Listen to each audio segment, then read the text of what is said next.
Welcome to the North Carolina Veterans Coffee here at UNC-TV. I'm Jeff Smith. I do a lot of things here at UNC-TV, but basically I handle all the military and veterans affairs programming, outreach, development, community engagement, anything you can think of dealing with military and veterans. They point to me and say, can you handle it? So I'm very happy to do it and very honored to do it as well. Oh, say, can you see by the dawn's early light what so proudly we hailed at the twilight's last gleaming, whose broad stripes and bright stars through the perilous fight o'er the ramparts we watched were so gallantly streaming, and the rocket's red glare, the bombs bursting in air, gave proof through the night that our flag was still there. Oh, say, does that star-spangled banner yet wave o'er the land of the free and the home of the brave? Well, like I mentioned before, Ken Burns is releasing the Vietnam War documentary series. It was going to introduce people who don't understand the Vietnam War to at least a history lesson of what it's about. It's going to be from the voices of the people who served. It's going to be from people from Vietnam who were displaced, moved. It's going to be the protesters are going to be involved in it. People who are anti-war people will be involved. It's all angles. It is all inclusive. And it's going to be, I'm sure, pretty darn good. I haven't seen it yet because it's not released yet, but I'm looking forward to seeing it. It's coming out in September. We have a little snippet here. We're going to show you a little teaser. Hey, good morning, everybody. My name is Darren Luke. I'm with the Department of Veteran Affairs out of the Winston-Salem Regional Office. I, too, am a veteran. I served with the Army Reserves for 23 years. I had the opportunity to go to Iraq and Afghanistan, and one of the highest honors I held while in Afghanistan is I commanded soldiers in a combat environment. What I want to do really quickly is talk to you a little bit about today what the VA has to offer. We have a wide range of benefits that are available to you as a veteran, also to your families and survivors. We have health care benefits, a lot of you have heard about, life insurance, education, home loan, pension benefits that are based off of income levels. We also have survivor benefits that are geared towards family members after the veteran has passed away, potentially get benefits there.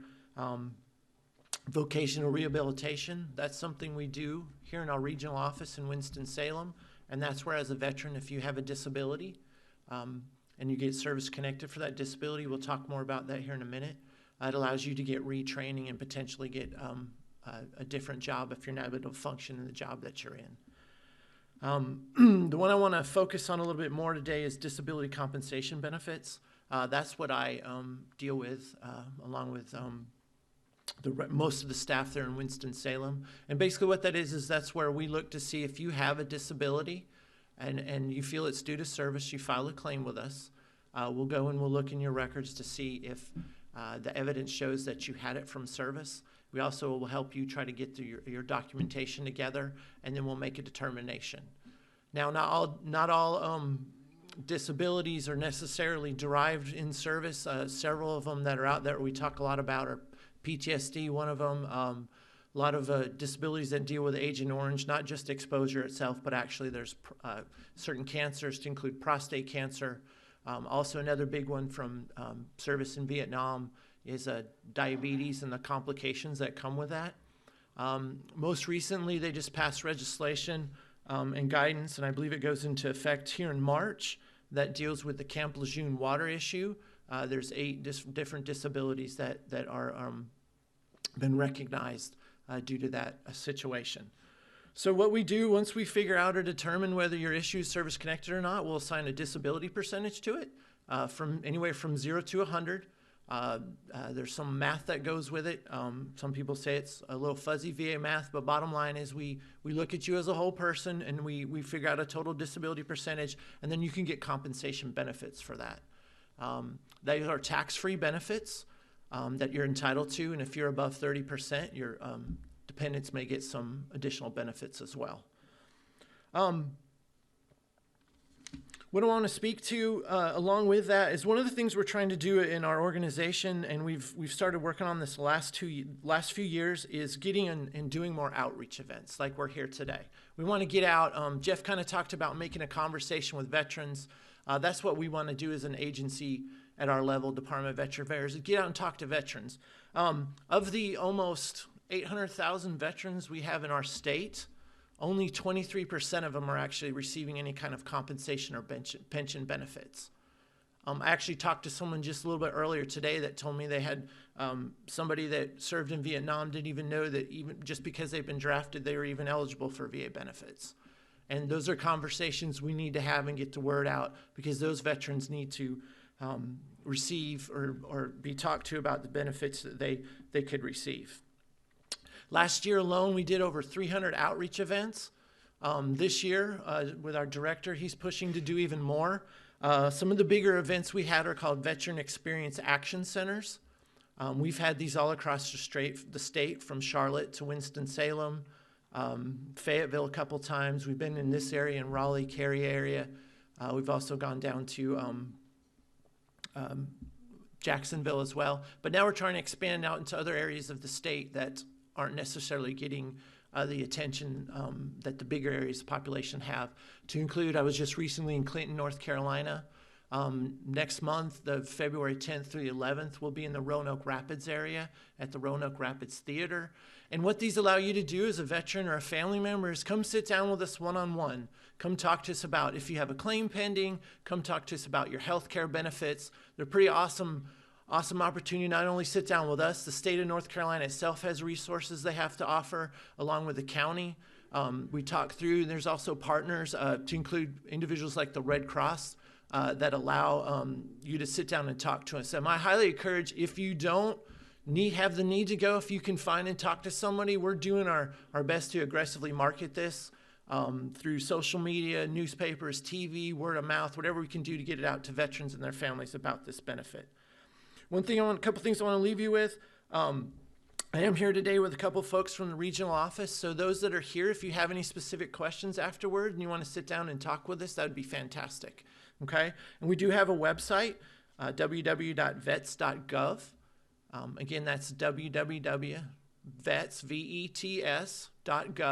It's basically a platform to get you into a variety of other websites that we have and trying to improve the veteran experience, what I talked about. And what I want you to remember is whether you served in peacetime, wartime, halfway across the world, or here in the United States, these benefits that I'm talking to you about today, they're yours. You've earned them. As a veteran, roughly 13% of us actually have stood up and served our country. And so think about that. The other 87 plus, nothing against them not doing it, but they have given it to you and allowed you the opportunity to do that, and you said you would. So think about that when you look at, see if these benefits are for you. Maybe you don't think you earned it, but you have.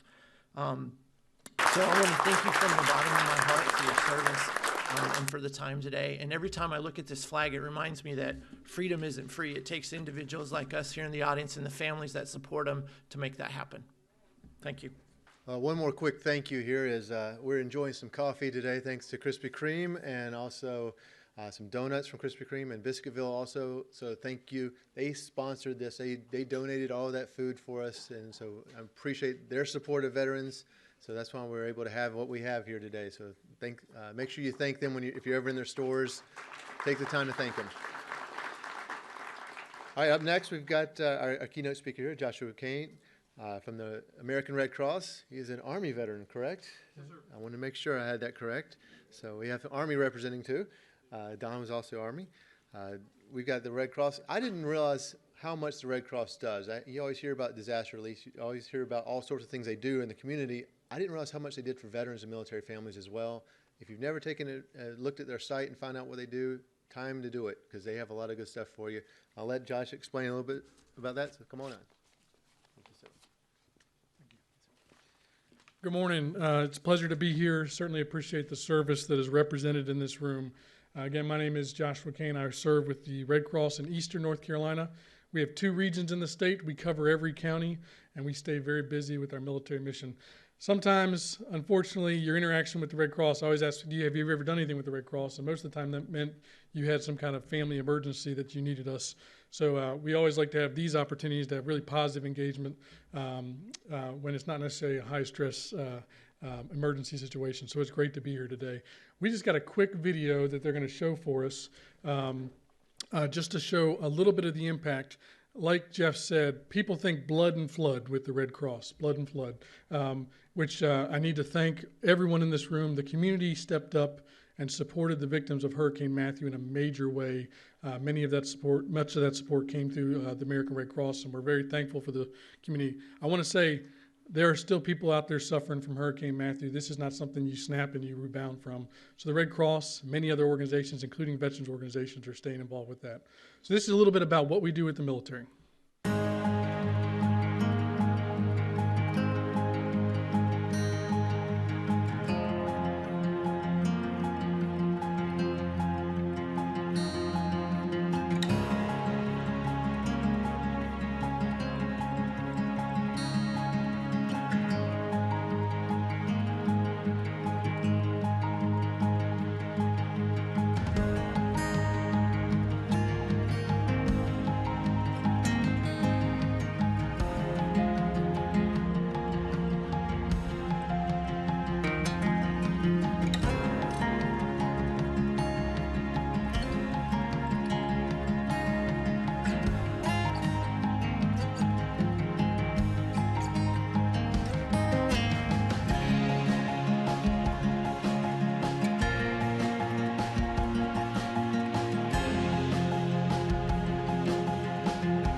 Thank you. So you saw that the American Red Cross has been working in the veteran military space for 130 years. We are celebrating in Eastern North Carolina 100 years, the Raleigh chapter of the American Red Cross, and frankly, chapters all around the state, except for Asheville and Wilmington have us beat by 3 years. But in the Great War, 1917, the community said we need Red Cross chapters, and we've been operating in this state since then for 100 years. You saw where there are people getting on planes overseas. The Red Cross has staff that we send all around the world. We have 30 offices overseas. We have people in Kuwait and Djibouti, Africa right now serving, and wherever the DOD says we need the Red Cross there, we open up an office and we staff that 24/7 around the world. So we have plenty of offices in our communities here, but we have a global impact in what we do for military.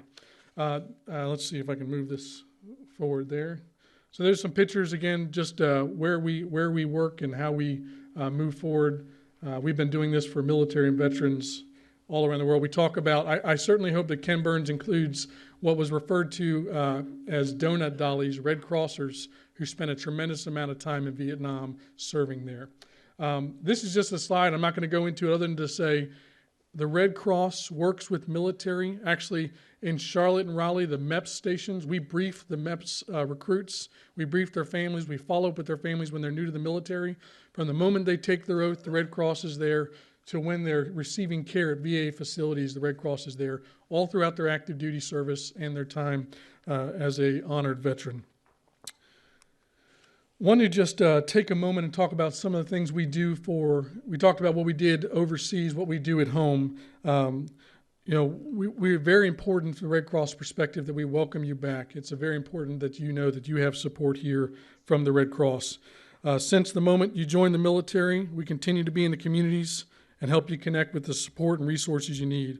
The Red Cross is with you. We mentioned the Veterans Administration. We thank you for your partnership and what you're doing. The Red Cross is there in medical facilities here in Durham, Fayetteville, the smaller facilities all around the country. Red Cross volunteers are serving veterans, and you saw some of those bedside photos and clips there. The Red Cross, this is something I think is important, and many of you, just by virtue of you being here, are tied in with your community. But the Red Cross is a tremendous mechanism for veterans to give back to other veterans. You can volunteer with the Red Cross doing a number of different things, working with active duty, working with veterans. It's something you can do. And we partner with DAV, American Legion, all these other groups that are doing this as well. Fantastic partners, and we thank you for what you do. We have some programs called Reconnection Workshops. These are programs that are built specifically with input from the Department of Veteran Affairs, the Department of Defense, that help veteran families, military families, work through some of the challenges of military life. We've had Vietnam-era veterans whose service was 40 years ago have major breakthroughs with their spouse, with things they are struggling with, and getting some tools. This is not therapy. These workshops are not therapy. They are times to sit together, 10 people in a room max, and talk through and get some tools to help you cope with some of the challenges. Folks like Gary Kuhn in the back, we work with them to provide resilient veteran communities and do what we can. I know every person in this room is very much committed to curbing the suicide issue among our veterans, and the Red Cross is right there standing with you.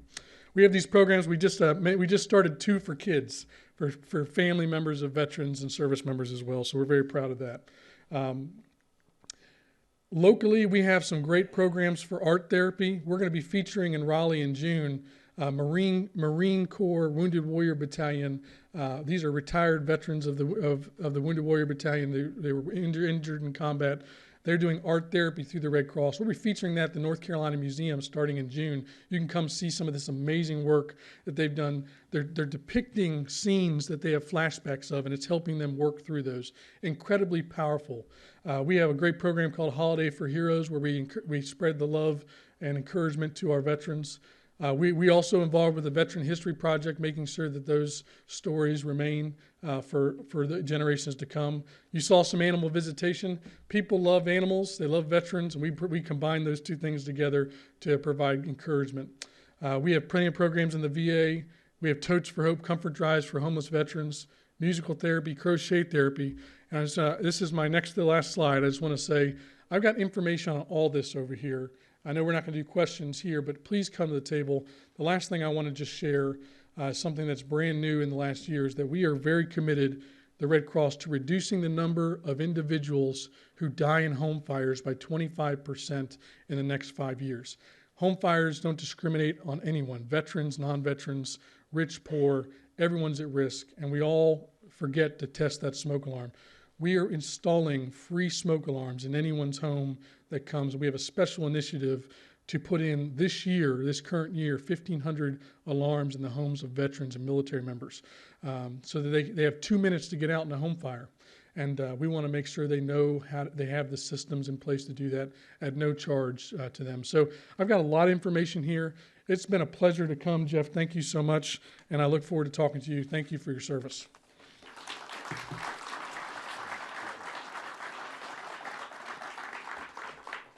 And we might have some time for some questions if that's all right afterwards. But all right, excellent. Well, next I'd like to bring up our newest Secretary of Military and Veterans Affairs, Secretary Larry Hall. I got to work with Mr. Hall in the legislature when I was covering the legislature for UNC-TV. We always had a lot of good conversations, a lot of fun down there. But he knows his stuff. He knows how to work with legislators and how to work with those that are going to make decisions that are going to help you. So, Secretary Hall, welcome. Come on up.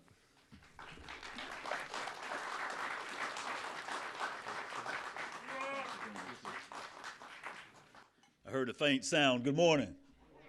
Heard a faint sound back there, and I see we, as usual, recognized, I don't want to create any friction here, but we do know we recognize those two Marines back there. So good morning. Thank you for your service, for all of you, and for those two Marines. Oh!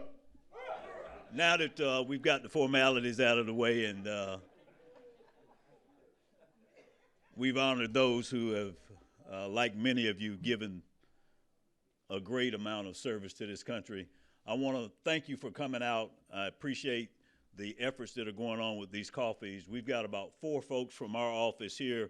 If you need to talk to them during this period of time, I see Charlie Smith back there hiding as usual. So if you need anything, I think there's somebody in this room from our office that can help you. Certainly there's a resource guide back there. We want you to use us to help you. You've earned it. It's because of you that we're able to enjoy not just this facility, but the whole state. So I thank you for what you've done. Of course, I'm a Marine, and we kind of take special pride, but my father was career Army, lived at Fort Bragg. My brother was in the Air Force. So come from a little bit of the experience in the military, had an opportunity to serve in the legislature, and blessed now to be the second secretary here in North Carolina to try to help you in any way we can. So please use us. Please talk to our staff today. Would you just stand up so they can recognize who you are? Make sure you get all the, and back in the back, Jason Kane, raise your hand, Jason. So these folks and this lady are here to help you. Let us be your resource. We have a resource guide, but these are the faces of the people you'll see as well as others. Please come, use us. Let us serve you like you served our country. Let us show you how much we really appreciate what you've done. Thank you so much. Have a great day. I'm a U.S. Army veteran,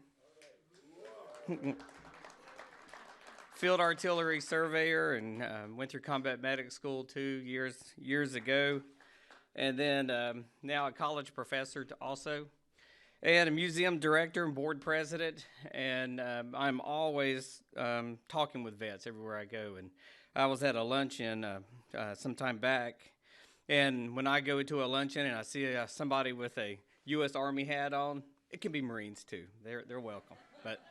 And see POW especially too, or something. Any of those. I try to find that table and sit down and listen to them, talk to them. And this individual I met, and I knew he was a World War II veteran, and he told me he was in the 357th Infantry, and I kind of said, well, I thought they were wiped out twice, if you know World War II history. And that's how it kind of started. And his story became fascinating enough to where I said, you know, we've got the expertise. I've done other documentaries in the past before. And I said, we have to get his story out. And so I have copies of the full version, the full DVD over here, which the museum will not set a price on. They just said you can get them by any donation. And it goes to the creation of the Forks of the Yadkin and Davie County History Museum, which will be in Mocksville, hopefully within the next year. We have successfully raised funds and property. I mean, it has been an endeavor. Some of you may have heard of another individual. His name is Daniel Boone. Well, his parents rest in Davie County, and there's no museum covering that history. You may have heard of another. Let me see. Well, it was Army, but now we can call it the Air Force. Anybody ever heard of Thomas Farabee? Anybody know what he did? Blew things up. He was the bombardier on the Enola Gay, and also from Davie County. And so, but there's no museum covering his past too. And so we have a whole lot of things that we're trying to accomplish. And so part of the proceeds that come from this documentary that we did as a museum will actually go to the exhibit covering especially World War II. But the full documentary is about 40 minutes long, but I had to come here, and I think Jeff Smith, I don't know where he went to, right there. I mean, he's an outstanding person, and it's an honor to meet him. And then to go through and really see his concern for veterans. It's there. It's 100%. And so, but we had to condense it down for PBS to 26 minutes and 46 seconds, correct? And so to try to narrow it down, that was a pain because his story, I'm going to go through this real brief so you can go ahead and watch it and just think about what all this man experienced in such a very short time, from the time he was drafted to the time he hit the beaches at D-Day to, well, let me go through this. PFC Harold Frank was in Company G, 2nd Battalion, 357th Infantry Regiment, which was part of the 90th Division. Anybody remember their nickname? Oh, wow. The Tough Hombres. He is a decorated U.S. Army infantry. He carried the BAR. Anybody know what it stands for? Oh, you don't call it by the military term. It was a bad blank rifle. I guess that's the Army, but we won't like that. But he carried it, 22 pounds, 30-06. World War II veteran who received, among other honors, the Bronze Star, Purple Heart, French Legion of Merit. Most recently, he was given the Order of the Longleaf Pine. PFC Frank was awarded a CIB at Utah Beach, D-Day. He fought with distinction across the Cotentin Peninsula, including the battles of Cherbourg, the Martyret Bridge, Gordesville, Hill 122, and Bou Cadre. On July the 7th, 1944, though wounded in the shoulder, while leading a patrol trying to locate 2 lost U.S. infantry companies and behind enemy lines, he fought 9 hours until running out of ammo and was captured by elements of the German 16th Parachute Division. PFC Frank was joined by some 200 other captured men of the 90th Division. After interrogation, sent to Stalag 4B. The camp was in Dresden, and then assigned to a work camp at Clichy Airfield, roughly 10 miles away, where he remained a prisoner of war for 10 months. PFC Frank then, as you should start wondering in your mind, he also then survived the 1,000-plane bombing of Dresden on February the 12th, 1945, and then 2 other major air attacks on that same airfield on April the 12th, 1945. PFC Frank was recaptured by General Patton's Third Army on May the 7th, 1945, which was also known as VE Day.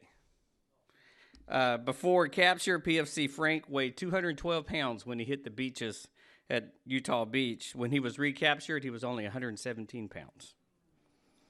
Through numerous interviews with World War II experts from around the world, one common statement is always echoed from each person I talk with, that it's a miracle that he survived World War II and is still with us today. So the Fort Sediac and David County Museum is honored to present From BAR to POW, the Harold Frank story.